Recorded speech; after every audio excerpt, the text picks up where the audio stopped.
Some jobs aren't jobs. They're contracts. Some houses aren't houses. They're mouths.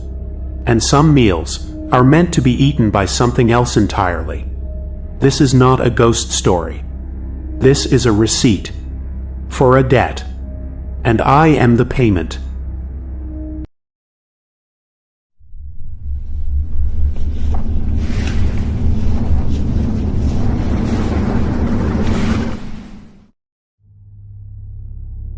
My name is Daniel Shaw, and I no longer answer my own door. I don't look too long at old faces. I don't keep clocks in my house. It started in the fall of 2022 in a town called Briar's End. I was running from God, from debt, from myself. I took the night shift at a diner called the Hearthside. Cash payments. No questions.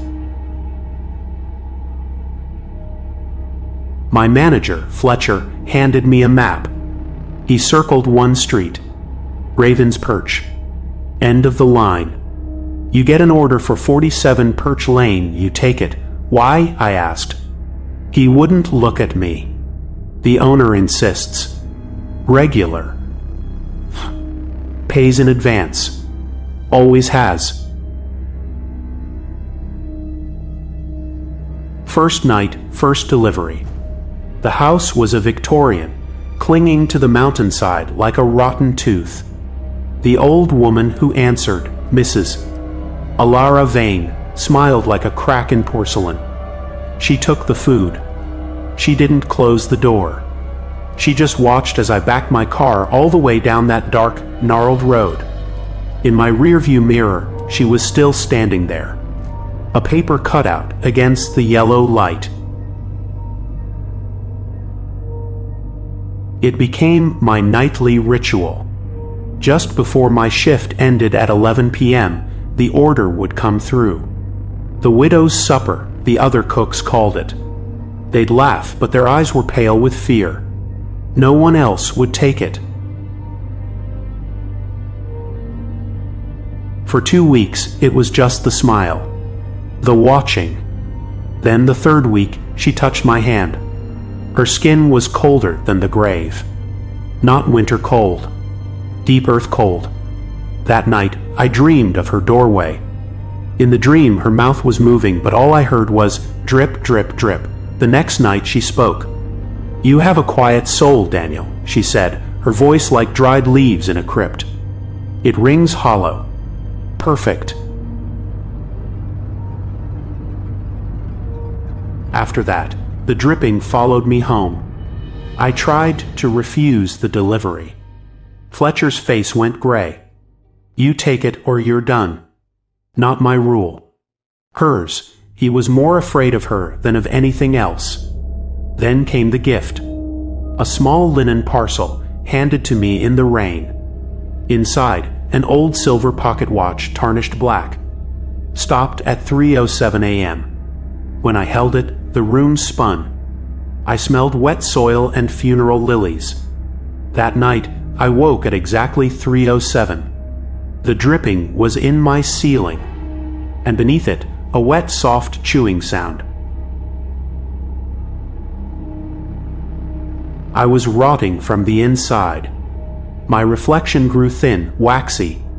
Bruises pooled beneath my skin like spilled ink. My own prayers tasted like ash. The end came on the night of the storm. The order note read, Final settlement. Come in. My radio hissed static that shaped words. Key, the lock, Daniel. The house was a mouth of shadows. The door was open. The dripping inside was a waterfall. She sat in a high-backed chair, facing away. You're late, her voice came, not from the chair but from the walls. The ledger must be balanced. I stepped closer. The floor was sticky. The chair turned. It wasn't Mrs. Vane. It was something wearing her skin like an old coat. Its eyes were stagnant water. On the table beside it lay an open ledger, filled with names. The last entry, freshly inked, was mine. Daniel Shaw. And beside it, final tithe, the vessel. This house is hungry, it crooned. It eats faith first, then fear, then the husk that's left. The walls pulsed. Photographs of past delivery boys lined the mantel. All hollow, all finished. The watch was the anchor. The food was the bait. Your acceptance was the signature. I ran. The door slammed. The thing didn't chase. It laughed, a sound of breaking glass and splintering bone. The ledger is signed, it shrieked. You can run to the edge of the world, but the perch has its roots in you now. We always collect. I never went back to Briar's End, but the perch isn't a place. It's a covenant. The dripping follows me. I see her smile in strangers' faces. My food tastes of copper and rot. And every night at 3:07 a.m., I wake to the sound of a pen scratching a final, heavy dot onto parchment in the dark beside my bed. I thought I'd escaped. I was wrong.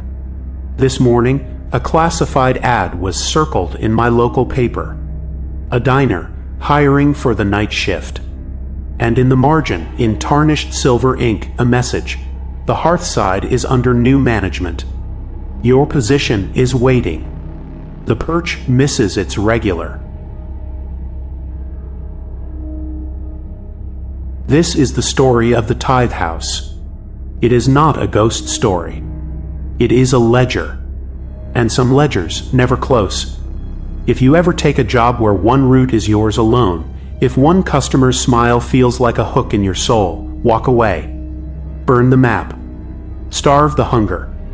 Because some hungers are forever, and some signatures are written in something darker than ink.